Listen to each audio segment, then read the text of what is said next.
I am Ferdinand Marcos, and I am the President of the Republic of the Philippines. I stand today on behalf of 110 million Filipinos. People and hello universe, it's me again. Guys, tingnan nyo ito mga beswa. Mayroon tayong good news for everybody. Nako, nakita nyo yung ngiti ni Pangulong Marcos Jr. at saka si Tourism Secretary Frasco. Tuwang-tuwa. And of course guys, yung nasa likod nila mga award yan, mga kababayan. Aba, under the Marcos administration, alam nyo bang mga gabinete ni Pangulong Marcos Jr. masipag? Paano? Siyempre, yung pinuno masipag. Taliwas doon sa mga sinasabi ng mga DDS, lalo ni Sara Duterte na hindi daw siya magaling na presidente. What the heck?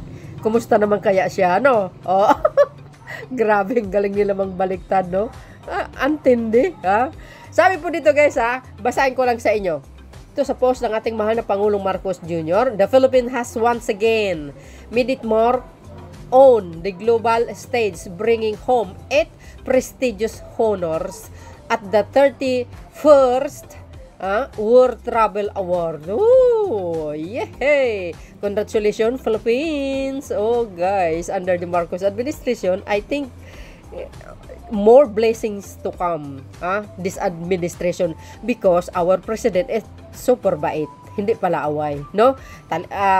Alam nyo, mga kababayan, sa mga in the past admin, I think walang award ng mga ganito. Biro nyo yun. Our endless tuloy coastlines, lush forest, white sands, beaches, and rich biodiversity are the significant contribution to the breathtaking wonders of the world.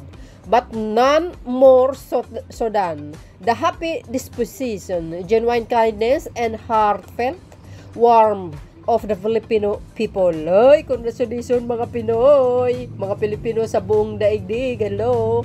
Shoutout po sa inyo, mga Marcos loyalists. Hello, hello. Ayan, tuloy. As beautiful as our archipelago is the real treasures behind this recognition are our people, and I am so blessed to be one to let us continue giving the world more reasons to love the Philippines. Oh, diba guys? Grabe.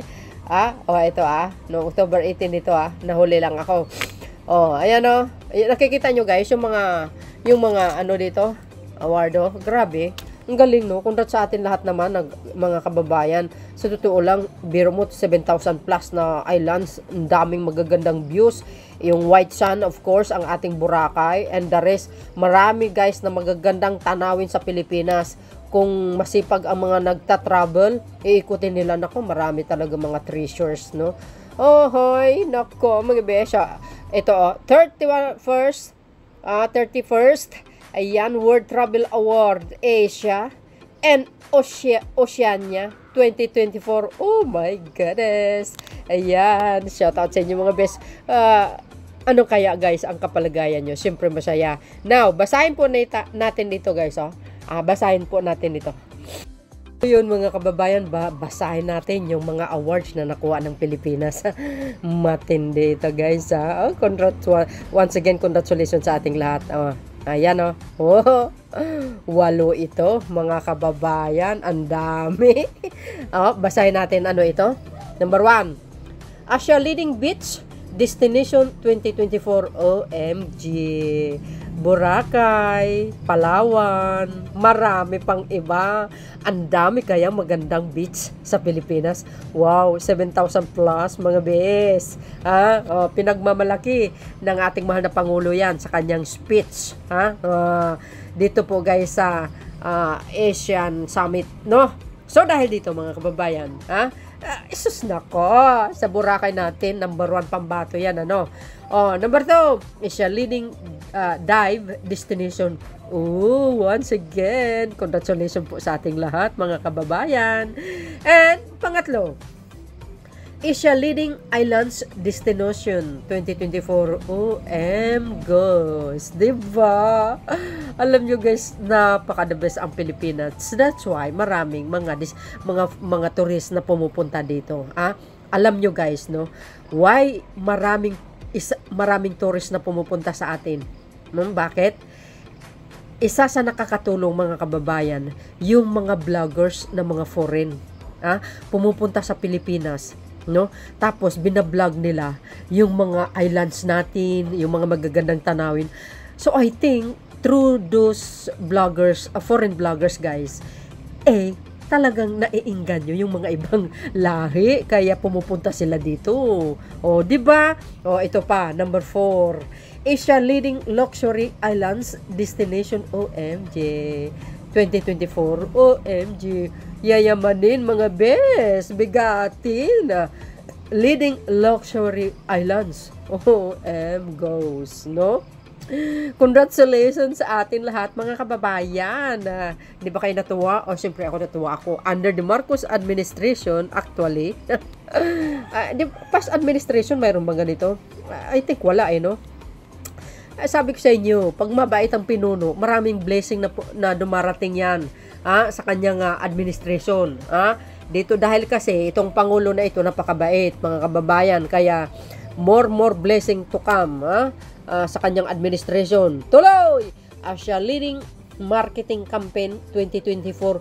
Wow, the heck! Diba guys? Taliwa sa mga sinasabi ng mga dilis. Sabi ni Sara kasi hindi daw magaling mapangulo si Pangulong Marcos Jr. Wow, ikaw na pinakamagaling. Perfect. Nako. Nako. Ika nga lagi ko sinasabi, nakita yung muta ng iba, pero yung gambundok na muta niya hindi niya nakita. Tuloy! Asia's leading tourist attraction 2024. OMG! Marami talaga tayong tanawin na magaganda actually, no? At isa sa pinaka the best ay ang mga Pilipino na talagang very friendly. Sabi nga ng Pangulo, friendly to all, enemy to none. Sa kayo makakita, kasi pala kaibigan nito Lahat ng bansa kaibigan niya. Hindi tulad nung isa iisang bansa lang ang kaibigan niya, China. So, Pangulong Marcos Jr., yung Pangulo nga ng Vietnam, pinupuri siya isa sa pinakamagaling na leader ito sa buong Southeast Asia. Buong mundo, Actually, nakikita ko to kay Pangulong Marcos Jr., kaya niyang pamunuan ng malaking bansa tulad ng Amerika, Europe. Kayang-kaya. Very skills na ito Very matalino pa. Tuloy! Sabi dito guys, Asia's leading wedding destination 2024. OM goes. Di ba? Gusto niyo magpakasal? Sige, pakasal kayo dito. Maganda mga tanawin. Kasi sabi niya, Asia leading wedding. Wow, social. At saka mga Pinoy guys very fashionista. Parang ako lang, di joke.